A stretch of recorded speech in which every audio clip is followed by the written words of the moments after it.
Hello बच्चों, आज जो अपने टॉपिक लेके आए हैं वो यहाँ पे लिखा ही है। कौन सा टॉपिक है अपना? विलोपन विधि।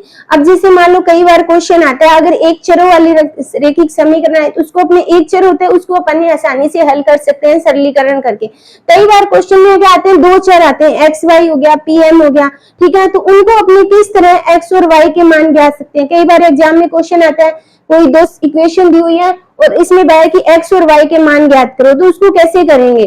तो उसके लिए विधि आती है अलग अलग। एक तो जैसे अपनी विधि आती है, एक तो होती है विलोपन विधि और एक होती है प्रतिस्थापन विधि और एक और आती है वज्र गुणन विधि।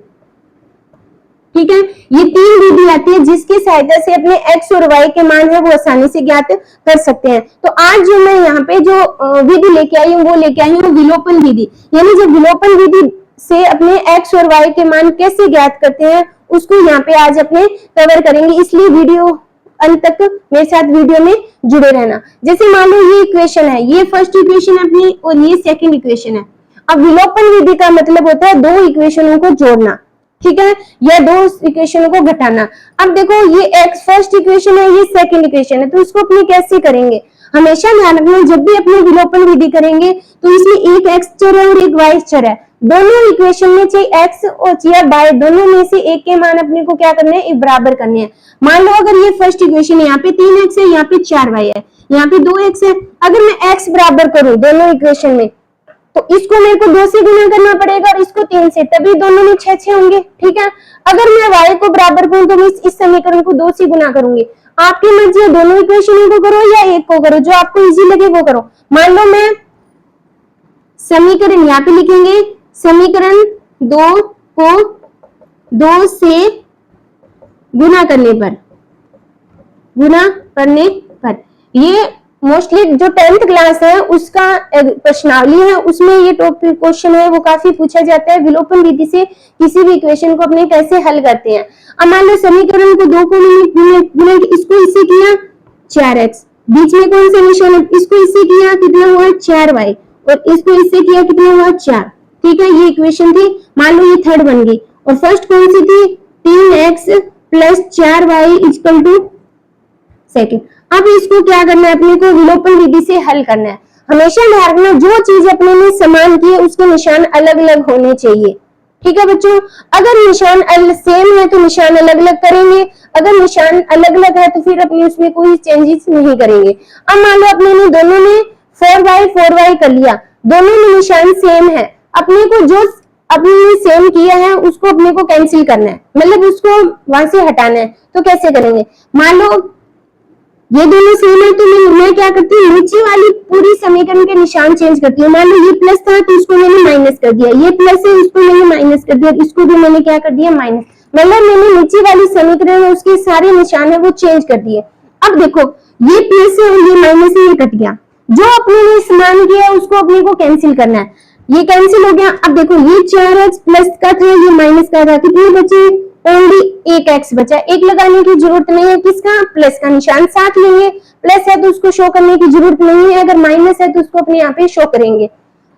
अब देखो यहाँ पे कुछ इंच बचा बीच में बराबर का, ये प्लस का है और ये माइनस का, तो कितने बचे, माइनस के 6। यानी जो x की वैल्यू है वो अपनी कितनी आ गई, माइनस की 6। ठीक है बच्चों, x का मान कितना आ गया अपना, माइनस का 6 आ चुका है। यहां तक सभी को समझ आया?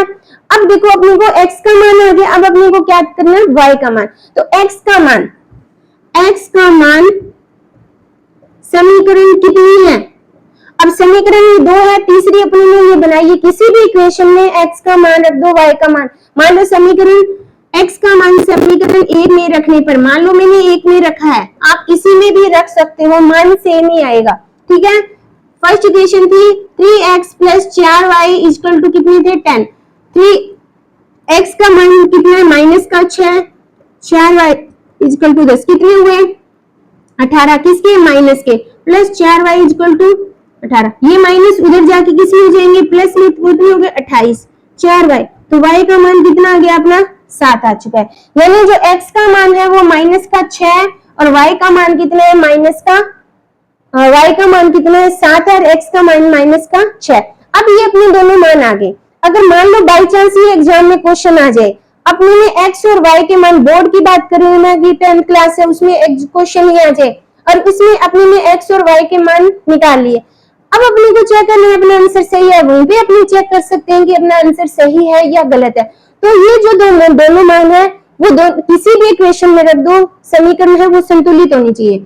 अब मान लो फर्स्ट इक्वेशन है x प्लस 4y इक्वल टू कितना हुआ 10, हो गया।